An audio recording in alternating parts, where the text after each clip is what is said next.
Money Monday. I want to talk to you today about contracts. If you're a business owner, contracts are inevitable, right? You should have them for your clients and prospects, and you probably have some from your vendors, right? So let's talk about some really important things to look for. So as a CFO, I support entrepreneurs in all kinds of financial decisions, strategy, and contracts come up a lot. In fact, they want my eyes on them because there are certain things that could get you into a little bit of a pickle in your business if you're not looking at them. So I'm here to give you today the tips that I look for when I'm reviewing a contract so that you can go ahead and make sure that you're looking at them as well. So the first thing to always look at in a contract are the numbers. Okay. And this is not just like dollar sign numbers. These are numbers like dates. Okay. Like penalties, days to cancel or terminate. What does that policy look like? Do you have to put written notice in for 30 days? Is there an interest or a percentage fee that's charged to you if you have a late payment? When does the contract start? When does it end? What amount of money is due and when? All the numbers in the contract are going to be really, really important. So just focus on those at a minimum, right? And I'm going to give you some more areas to look as well, but make sure all the numbers line up. Is it what you agreed on?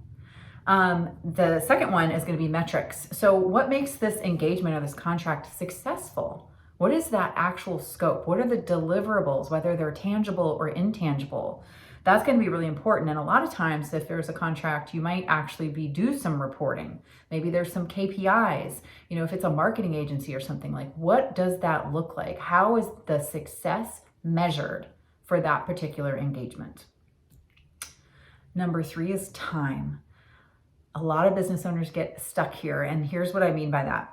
So if I have a contract that comes my way and I've engaged a service provider to do, say, my marketing or a general contract, or in a contractor, somebody to do something on my behalf in my business where I'm paying them for a specific project, that's great. I'm assuming they're going to take this time off of me. However, what happens a lot of times is there is something needed from me in order for them to be successful. So when you're looking at a contract and you're engaging somebody to do something for you, it's really important that you understand how much time it's going to take from you in order to be successful.